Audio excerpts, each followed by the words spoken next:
Jana Marx is ons nuuspersoon van die week en weet jy ek het nou net 'n paar dingetjies geopper wat in die nuus aan die goeiemôre.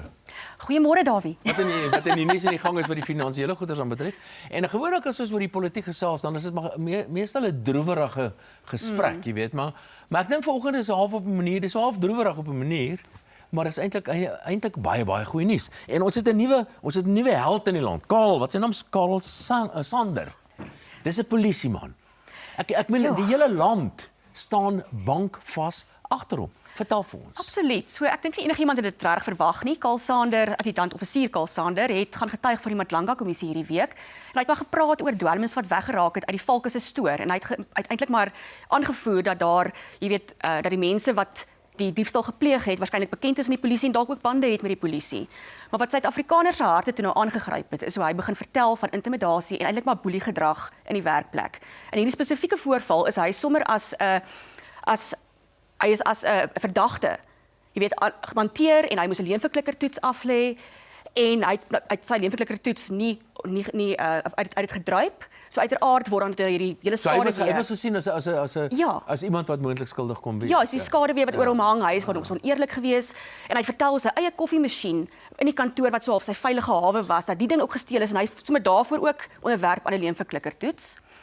En maar wat nou regtig Suid-Afrikaners, ek dink wat die finale, die stoei wat die kameel se rug gebreek het, was toe regter Madlanga vir hom sê, weet jy wat, daai toetse was so foutief. Dis ongeldig, jy is bo verdenking, jy word vrygespreek. En hier bars hierdie geharde polisieman wat vir 40 jaar al in die polisie is, in trane uit, hierdie absolute trane van verligting. En ek dink hy het die gesig geword vir die dieper verrotting in die polisie.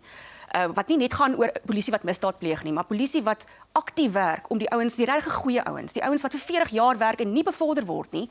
Jy weet, daai ouens wat die regte werk probeer doen, die goeie werk probeer doen, hulle uit te werk. Weet jy, ek wil miskien net 'n ding sê. Ek het al baie keer goed gesê oor staatsamptenare en dat die polisie die hele lot ingesluit en so en as reël is ek nie baie lief vir hulle nie, maar daar is soveel goeie mense en ek dink ons gee nie genoeg krediet vir daai goeie mense wat ten spyte van al die goeters van al die weerstand en die swak bestuur en die politiekery en die inmengery, ten spyte daarvan, en hy is een van hulle. En ek dink mense het net half 'n nuwe dankbaarheid vir die goeie ouens daar buite, vir die goeie polisie. Dit lyk tog vir my of daar 'n sentiment swaai aan die gang is in die land. Mense sê luister, ek het nou genoeg vir hierdie klomp kriminele, hierdie klomp skelms en die swak.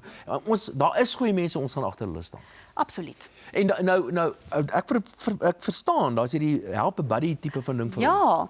So wat Suid-Afrikaners toe nou verder doen is hulle sê, ag weet jy, gee tog net vir hierdie ou sy koffiemasjien terug. Met die idee dat die koffiemasjien eintlik iets groters verteenwoordig, nê. So hulle begin toe 'n backup buddy en ek het vanoggend gekyk, daar is al oor die R500,000 vir hierdie koffiemasjien ingesamel. En ek verneem, kyk, Sanders mag nie praat met die media nie, maar ek verneem hy wil daai geld gebruik om sniffelhonde vir die dwelmeenheid aan te koop. Hoe mooi is dit nie? Hy wil nie sy sak steek nie.